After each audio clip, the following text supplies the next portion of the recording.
안녕하십니까. 뉴스읽기 필립입니다. 이번 영상은 조선일보의 부동산 관한 기사 공유해 드리겠습니다. 돈 안 되는 건물을 공동 기숙사로 바꿀 수 있는 법이 시행된다고 하는데 자세하게 한번 알아보겠습니다.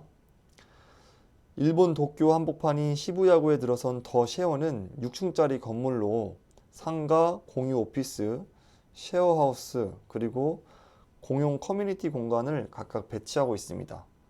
커뮤니티 공간에서는 셰프가 요리하는 레스토랑과 헬스장 등을 갖춥니다. 입주민은 대부분 시간을 6층에서 보내는데 이 주택 운영회사는 주말마다 외부 요리사를 섭외해서 요리 클래스를 열거나 유명 저자 초청 강연회처럼 입주민을 위한 커뮤니티 프로그램을 기획합니다.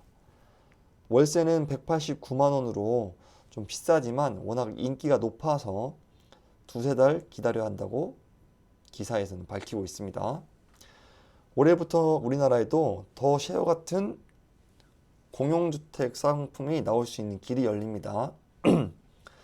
정부가 공동기숙사라는 새 제도를 도입하고 이달 중 건축법 시행령과 시행규칙을 확정하고 4월부터 시행하는 것입니다.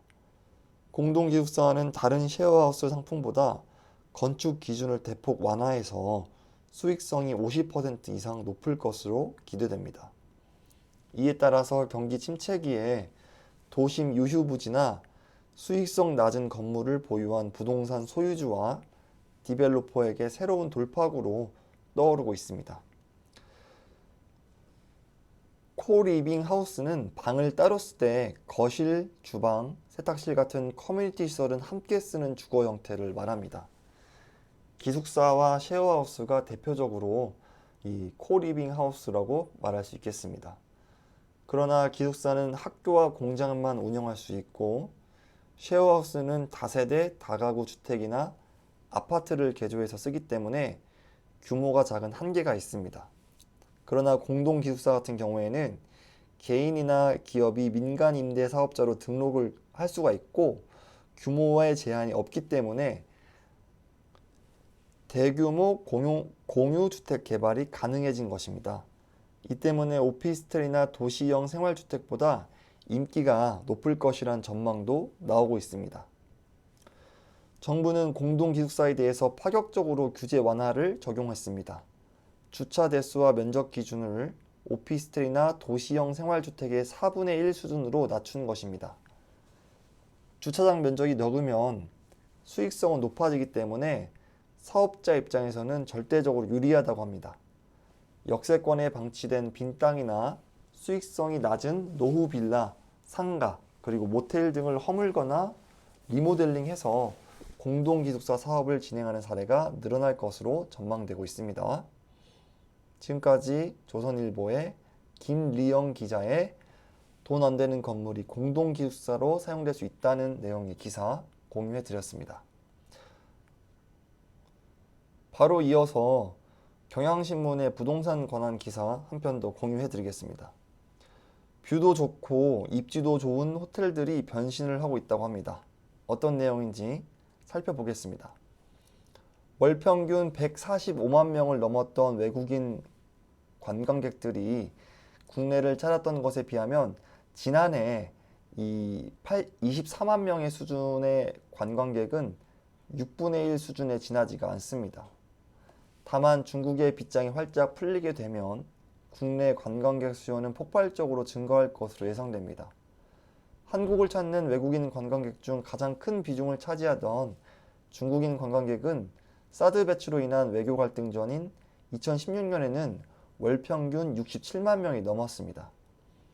그러나 여러분 알고 계신 것처럼 사드 배치 이후에는 관광객 수가 줄어들어서 월 평균 15,000명, 지난해에는 16,000명 수준에 그쳤습니다. 하지만 올 들어 중국이 닫힌 문을 열면서 중국인 관광객이 전 세계로 몰려나가고 있습니다. 한국도 전성기였던 2016년만큼 늘어난다면 전 세계에서 방한하는 외국인 관광객 수는 2천만 명을 넘어설 수 있을 것으로 예상됩니다. 그러나 국내 습가업계는 최근 몇 년간 큰 변화를 맞고 있습니다. 코로나 위기를 겪으면서 경영난에 빠진 대형 그리고 중소형 숙박시설이 타 용도로 전환 개발되고 있는 것입니다.